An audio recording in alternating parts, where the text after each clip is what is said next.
Pertanyaannya adalah mana yang harus paling banyak dalam sebuah jaringan, dalam jaringan Anda, ya kan? Eh, Pelanggan, penjual, atau pembangun jaringan, ya, networker. Mana yang jumlahnya harus paling banyak? Misalnya Anda punya 100 orang di dalam jaringan Anda, mana yang jumlahnya harus paling banyak? Pertanyaannya itu, ya.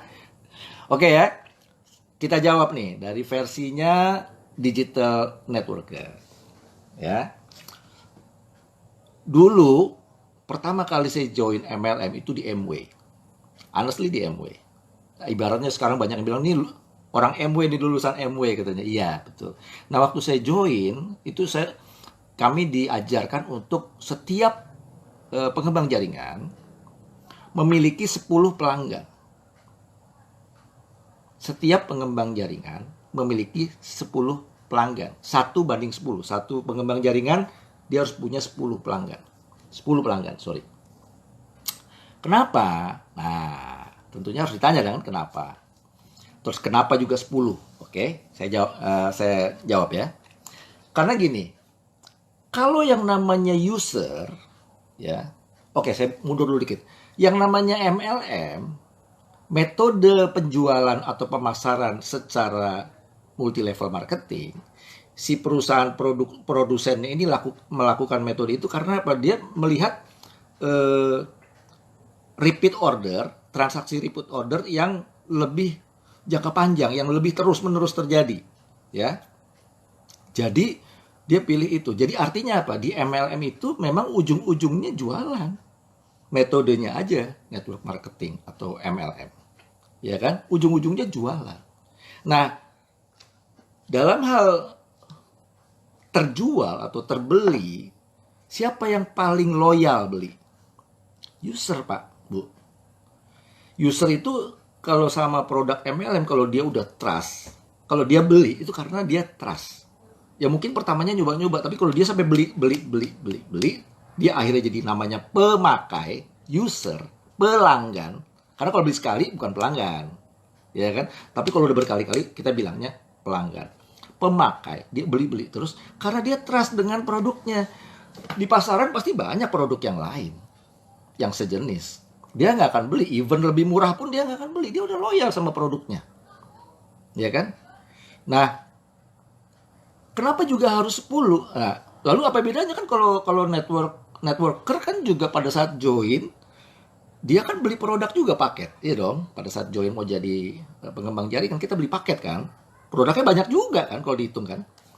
Terus kalau ada juga yang doyan jualan, kan perlu ada juga di jaringan kita tuh, ya kan? Dia doyannya jualan, dia nggak mau ngembangin jaringan, dia nggak mau menduplikasi cara dia jualan. Dia emang jago jualan, dia punya apa ya? Punya skill jualannya keren banget, ya ada yang ngalahin, ya kan? Nah, yang namanya penjual sama pengembang jaringan dibandingkan pemakai, loyalnya tuh kalah. Si penjual, begitu ada produk lain yang lebih marginnya lebih gede, belok dia. Paling nggak di double. Gue jualan itu juga, jualan ini juga. Makanya banyak kan ada yang, buset lu MLM semua diikutin, punya. Lu palu gade deh, lu mau beli apa, gue ada nih semua barang MLM. Ya kan? Dia nggak loyal. Nggak ada loyal-loyalnya dia. Nah, pengembang jaringan loyal nggak? Loyal selama dia dapat bonus. Selama dia dapat bonus. Kalau dia nggak dapat bonus, dia mulai megap-megap. Nanti ada teman prospek. Dia prospek orang, dan yang dia prospek taunya orang MLM, pasti pernah ngalamin semua. Prospek orang, taunya dia orang MLM. Ya kan? Ngobrol-ngobrol-ngobrol, taunya, wah, kok di sana lebih gampang? Kok di sana lebih gede bonusnya? Kok di sana lebih kayaknya lebih, gue bisa. Belok. Belok.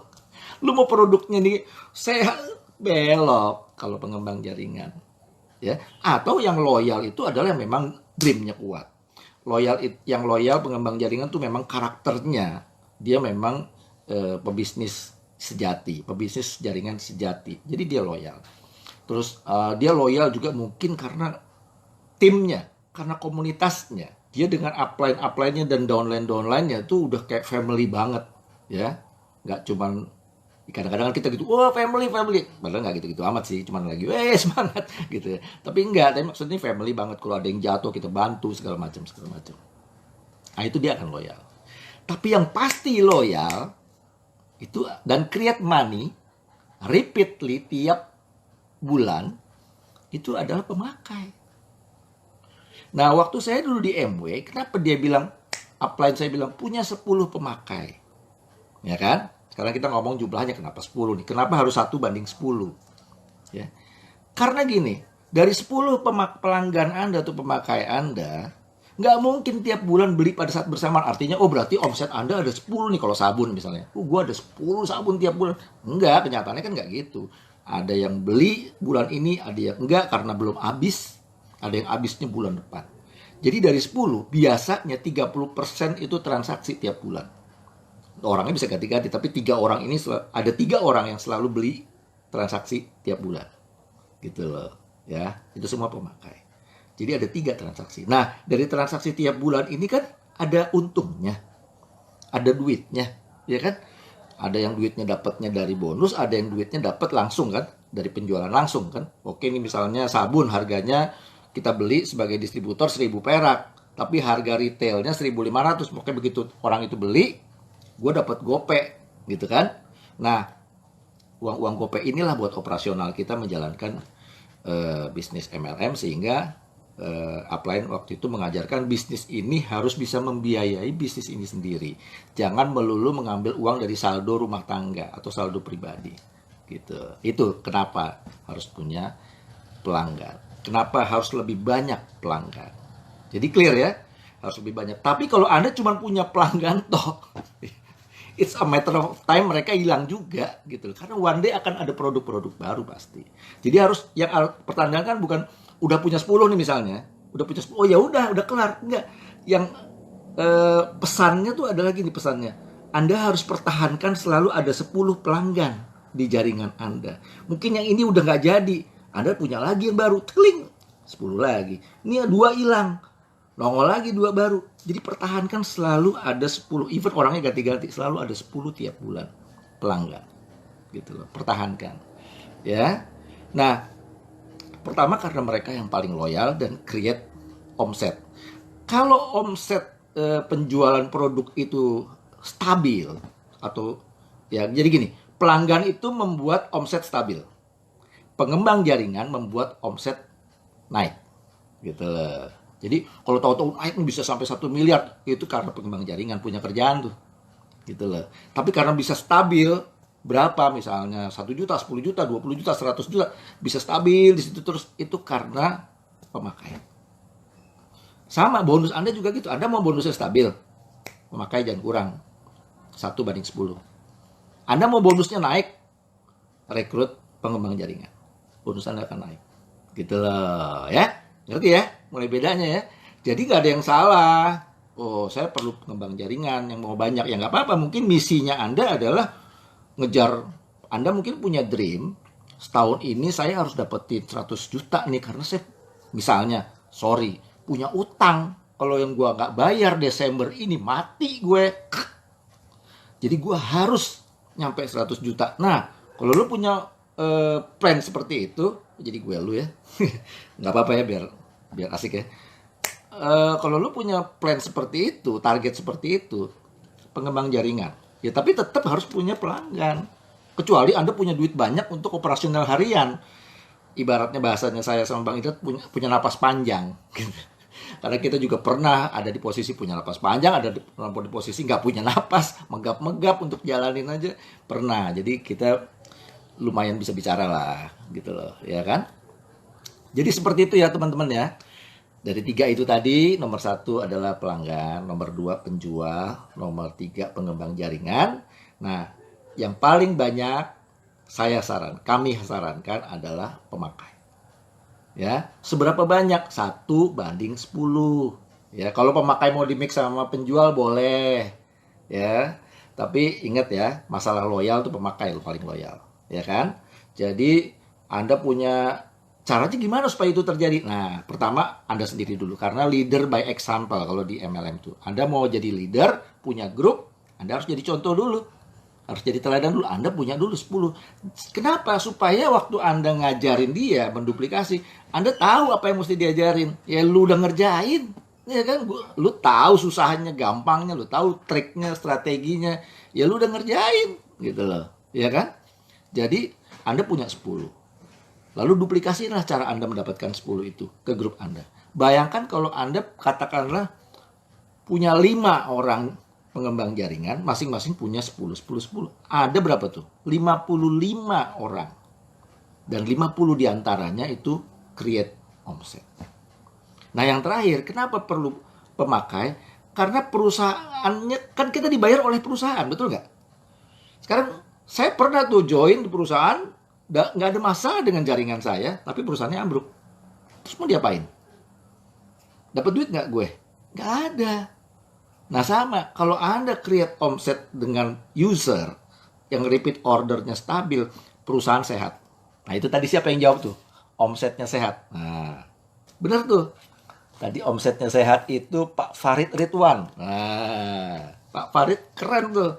Dia tahu kalau transaksinya lancar, perusahaan sehat. Kalau perusahaan sehat, dia sanggup bayar bonus kita.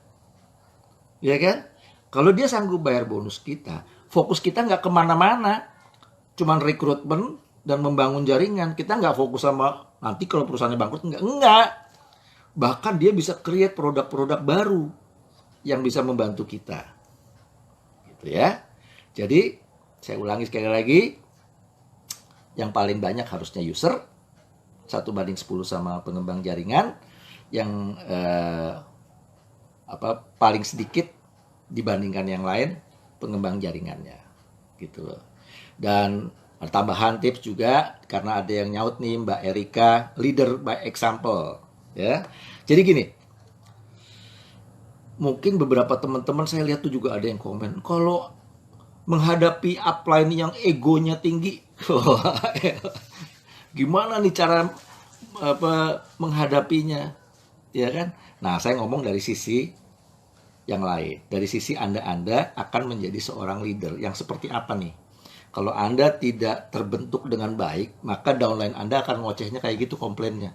Oh, misalnya Mas Irman, upline saya Mas Irwan tuh egonya tinggi banget. Karena Mas Irman nggak dari awal membangun jaringan dengan cara yang benar. Sehingga karakter profesionalismenya juga mungkin kurang terbentuk dengan baik. Akhirnya dirasakan egonya tinggi oleh grupnya. Ya kan? Nah, bagaimana caranya sebetulnya supaya kita menjadi leader yang baik? Sebetulnya ini prinsip berlaku untuk semua industri loh. Kalau teman-teman ada yang kerja kantoran juga kayak saya, kerja kantoran ya, lihat deh, pimpinan Anda, misalnya dia presdir lah kasarnya, dia mencapai presdir tuh dari mana? Dari bawah atau enggak? Kalau dia nyampainya dari bawah, beda leadershipnya dibandingin yang mulai begitu dia kan ada tuh ya, banyak tuh, karena dia sekolah di luar negeri ya, sarjananya dari luar negeri, begitu masuk langsung diterima jadi manajer. Nah, beda tuh leadershipnya pada saat dia jadi presdir, beda jauh, saya jamin gitu loh. Nah sama, jadi bagusnya MLM tuh di situ, siapapun Anda di luar sana, it doesn't matter, begitu Anda join MLM, Anda mulai dari bawah men, gitu. Anda mulai dari bawah. Kenapa harus begitu? Kenapa harus Anda lewati proses itu dengan baik? Supaya pada saat Anda jadi leader, Anda jadi leader yang bijaksana, Anda jadi leader yang leader by example. Seperti kata Mbak Erika Indrawati, leader by example. Bisa memberi contoh. Akan lebih gampang kita melihat tim kita kalau kita sudah pernah melakukannya dan kita bisa memberikan contoh. Itu gampang banget. Kadang-kadang bahkan nggak pernah ngomong, dia ngelihat sendiri. Pak Ari ngapain? Oh dia begitu ya. Oh, iya begitu kali ya. Yang ada grup kita yang nanya, Pak, jadi kalau saya begini-gini kayak Pak Ari, saya bisa dapat ini. Nah, beda. Kita nggak ngasih tahu, kita nggak nyuruh, kita ya jangan sampai nyuruh ya. Mereka bukan bawahan, mereka tim, mereka partner. Jadi mereka nggak perlu kita dorong-dorong gitu. Kan banyak tuh yang tulis ya, susah banget bikin grup menduplikasi, nggak ada yang menduplikasi segala macam ya kan? Ya, jadi seperti itu teman-teman. Nah, berarti kan harus punya pengembang jaringan, harus merekrut pengembang jaringan, harus merekrut juga user, dan kalau bisa juga penjual terakhir lah urutannya. Yang paling penting itu user sama pengembang jaringan. Nah, balik lagi ke kondisi sekarang di mana teman-teman nggak punya pilihan.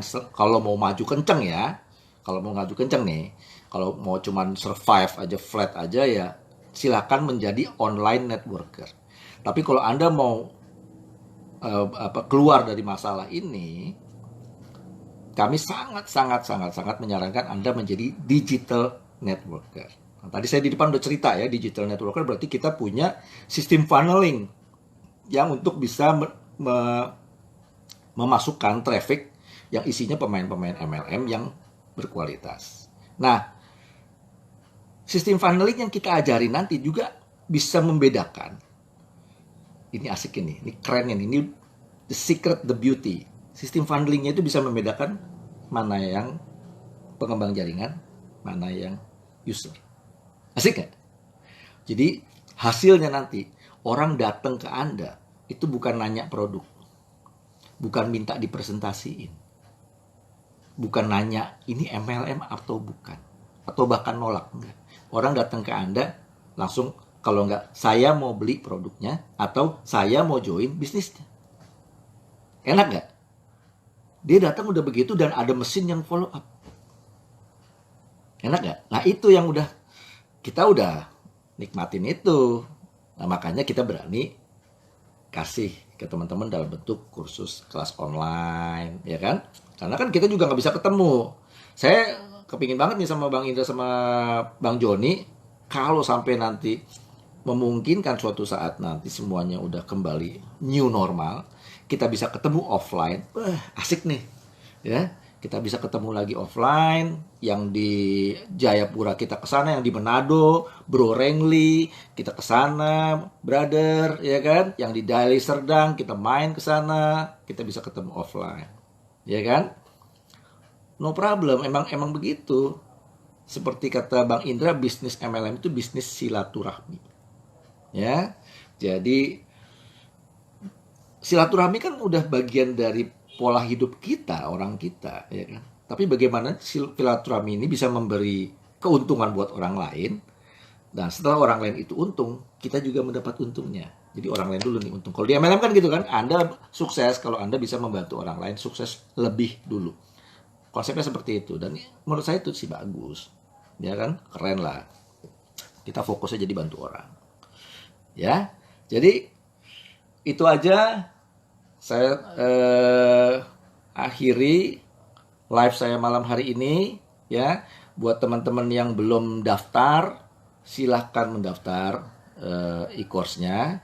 Karena kalau Anda nggak daftar cepet-cepet, sekarang ini semua orang lagi berusaha belajar digital. Semua orang lagi belajar online. Kalau Anda tunda-tunda, Anda akan menjadi followernya mereka. Tapi kalau Anda mulai duluan, mereka menjadi followernya Anda. Jadi it's a matter of momentum aja.